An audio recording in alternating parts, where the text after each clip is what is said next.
अस्सलाम वालेकुम दोस्तों, मैं डॉक्टर जाम्स जाज हुसैन। विंटर सीजन लोकसभा के अंदर चल रहा है, सेशन चल रहा है बड़े जबरदस्त अंदाज में। ओम बिरला बड़े जबरदस्त अंदाज में इस सेशन को मॉनिटर कर रहे हैं और आगे लेके जा रहे हैं इसको। यकीन मानिए ये पहला सीजन है जब मुझे बीजेपी की सियासत का महवर समझ आ गया है। बीजेपी की कामयाबी का राज पता चल गया है कि बीजेपी पिछले 20 साल से गुजरात में क्यों हुकूमत कर रही है और बीजेपी पिछले 12 साल से केंद्र सरकार बना के क्यों बैठी हुई है। अपोजिशन जमातों को जिस अंदाज में बीजेपी खिला रही है और जिस अंदाज में वो आगे लेके चल रही है वो काबिल तारीफ है।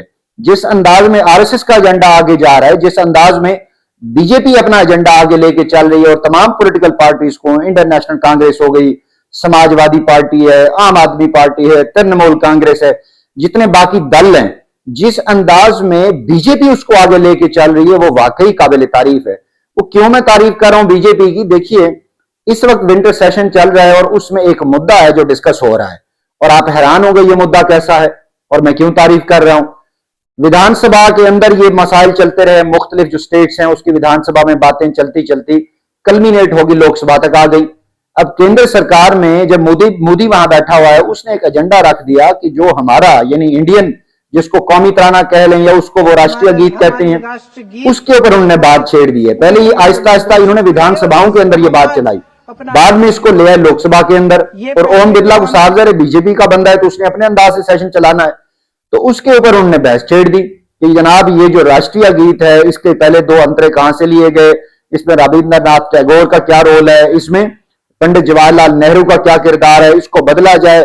मतलब उन्होंने इस अंदाज में इशू को पोर्ट्रे किया कि आज इंडियन नेशनल कांग्रेस उसके ऊपर बहस में शामिल होने पर मजबूर हो गई है।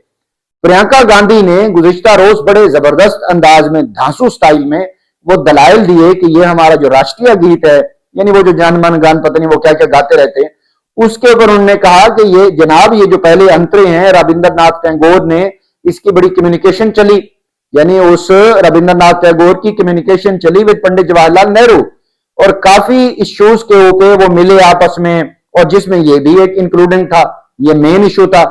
और इसी के ऊपर पंडित जवाहरलाल नेहरू की मीटिंग्स भी हुई थी रविंद्रनाथ टैगोर भी से उसके साथ। यानी प्रियंका गांधी ने तमाम मुद्दों को छोड़ के इसके ऊपर बात की, ऑल्दो के आखिर में वो उन मुद्दों की तरफ आई, लेकिन इसके ऊपर वो 10, 15, 20 मिनट इसी के ऊपर बोलती रही और पूरा हिस्टोरिकल कॉन्टेक्स्ट में वो दिखाती नहीं कि जनाब ये पंडित जवाहरलाल नेहरू का क्रेडिट है, ये रविंद्रनाथ टैगोर से मुलाकात हो रही है, ये पर्ची लिखी गई है, एक दिन उनकी मुलाकात होती है, अगले दिन वो खत लिखते हैं। मतलब हिस्टोरिकल कॉन्टेक्स्ट में प्रियंका गांधी ने बड़े धांसू अंदाज में दलाइल दिए और मुद्दा अपना पेश किया। लेकिन आप हैरान होंगे, एंड में इसी खातून ने जो बड़ी काफी सुलझी हुई यानी नेता हैं, इन्होंने बात की कि भाई देखिए असल मुद्दा तो है बिजली, जो बिजली नहीं मिल रही, रोजगार, युवा जो बेरोजगार हैं और ईवीएम मशीन जो चोरी चकारी हो रही है। कैन यू बिलीव कि इसके ऊपर ओम बिरला ने कहा कि देखिए आप असल मुद्दे पे बात करें, यानी जो हम राष्ट्रीय गीत के ऊपर बात करें आप उसके ऊपर बात करें और ये रिकॉर्ड नहीं होगा। उसने कहा बड़ी अच्छी बात है कि जो वो असल मुद्दे हैं यानी बेरोजगारी है और वोट चोरी हो रही है और लोगों से ये जो एयरपोर्ट्स के ऊपर बंदिश चल रही है, ट्रेनों का पुसाने हाल कोई नहीं है, आवाज दबाई जा रही है, वोट खरीदे जा रहे हैं, मीडिया के लोग खरीदे जा रहे हैं और मोदी को ग्लैमराइज किया जा रहा है गोदी मीडिया के ऊपर। उसने कहा ये तो छोटे छोटे इश्यू है, असल मसला तो ये है राष्ट्रीय गीत का। चलें ठीक है जी, आप ठीक कह रहे हैं। यानी प्रियंका गांधी ने बड़े जबरदस्त अंदाज में ऑल्दो के उन तमाम मसाइल के ऊपर बात कर दी, लेकिन उसने इसी राष्ट्रीय गीत के ऊपर बात की। तो मैं कहूंगा कि बीजेपी सही जा रही है भाई। बीजेपी ने सही मानों में कौम को इंगेज करके रखा है, यानी सागर मल्टीपल वहां पे अकवाम रहती है, इंडिया के अंदर सेकुलर देश है, लेकिन उसने सही मानों में कांग्रेस को अटका के रखा हुआ है। यानी वहां पे कोई भी बात होती है बेरोजगारी की, वोट की और इंडस्ट्री की और बेरोजगारी इंप्लॉयमेंट की, इंप्लॉयमेंट नहीं हो रही, आईटी सेक्टर तबाह हो रहा है, बाकी जहां पे एग्रीकल्चर यानी किसानों का पुसाने हाल नहीं, यहां इसके ऊपर बात होनी चाहिए, बहस इसके ऊपर होनी चाहिए। लेकिन वो कहां ले जाते हैं, राम मंदिर यहां बनेगा, राम की रखवाली करेंगे, राम को लेके आएंगे, इसके ऊपर वो बात छेड़ देते हैं और ये यकीन माने उस तरफ चल पड़ते हैं, अपना कान नहीं देखते कि कान लगा हुआ कुत्ते के पीछे भाग जाते हैं। तो वो तो सही जा रहे हैं, उन्होंने सही मानों में जो असल मुद्दे हैं यानी असल जो बेरोजगारी है जिसके ऊपर बात होनी चाहिए, कोई नेशनल पॉलिसी दी जानी चाहिए, कोई स्कीमें होनी चाहिए कोई नेशनल डेवलपमेंट की बात हो, कोई सड़कें बन रही हो, स्कूल कॉलेजेस बन रही हो, अस्पताल हो, उसके ऊपर कोई बात नहीं हो रही। मोदी ने सही मानों में कांग्रेस को और बाकी जो अपोजिशन जमाते हैं उनको सही अटका के रखा हुआ है कि जब ये उस तरफ जाने लगते हैं तो वो कोई ना कोई ऐसा मुद्दा ले आते हैं। वो जिस तरह वो बात करते हैं, संजय सिंह उस पर बात करते हैं कि तुम तो मस्जिद खोद के मंदिर निकालने पे लगे हुए हो, तुम जो मुगलों की संपत्ति है वो खोद के और वहां मस्जिदें जो है ना तोड़ के वहां पे शहीद करके आप दूसरा वहां मंदिर निकालने पे लगे हो, तो चलो फिर करते हैं, इसको तोड़ते हैं। संजय सिंह ने पिछले दिनों बात की थी। तो बात यह है कि इसके बावजूद भी मोदी को असल में पता है कि जो टैक्स पेयर का पैसा है, जो इंडियन अवाम का पैसा है, जो किसान कमा रहा है, वो सारा उठा के वो तो अदानी अंडानी को दे रहा है। यानी चंद वहां पे बिलियन आयर हैं जो पहले कुछ भी नहीं थे, आप बिलियन ट्रिलियन आयर हो गए, तो उनकी तिजोरियों में फेंक रहा है और वहां से जितना इसको हिस्सा मिलता है वो मिल जाता है। ये भी 3-4 लोग हैं, उधर भी 3-4 लोग हैं जो पैसा कमा रहे हैं, जो बिजनेस कर रहे हैं, इधर भी 3-4 लोग हैं। यानी आप देखिए, मोदी हो गया, नरेंद्र दामोदर दास मोदी और राजनाथ सिंह और तीसरा अमित शाह, ये 3-4 बंदे हैं। इन्हीं के गिर्द ही बीजेपी घूम रही है और ये क्या करते बड़े तरीके से। अब जहां भी देखो, बिहार के अंदर गए तो वहां इनकी जो पूरी वोटिंग कैंपेन थी वो तो नीतीश कुमार को पता था, वहां रहता है और आवाम को देखा कि यार ये पैसा मांग रहे हैं, भूखे हैं। पिछले वो 10वीं बार सीएम बना है तो उसने तो कख भी नहीं लिया, तो आखिरी दिनों में वो इनको इंगेज करके 10-10, 20-20 हजार देते हैं और वोट खरीद लेते हैं। अगले दिन तुम जाओ बाढ़ में।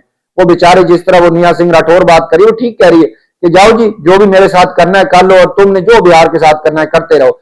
क्योंकि बिहारी भी बेचारे वो समझते हैं कि अब हुकूमत हमारे साथ सिंसियर होगी। एक पूरा गोदी मीडिया फिजा बना देता है। यकीन मानिए कि जब इलेक्शन बिहार में आता है, गोदी मीडिया पहले 10-15 दिन ऐसी फिजा बनाता है और मोदी वहां बादशाह की तरफ जो है ना, एक सम्राट की तरह वहां तशरीफ ले जाते हैं। वहां पे अमित शाह आता है, राजनाथ सिंह आते हैं, योगी आदित्यनाथ आता है, फडणवीस आता है। ये सारे वहां पे बदनवीस इकट्ठे होते हैं और जिस अंदाज में लोगों को अटैच करते हैं अपने साथ, वो बेचारे समझते हैं कि अब हमारे साथ सिंसियर है और एंड में वोट लेके अगले दिन मारते हैं, ठुड्डा जाओ बाढ़ में।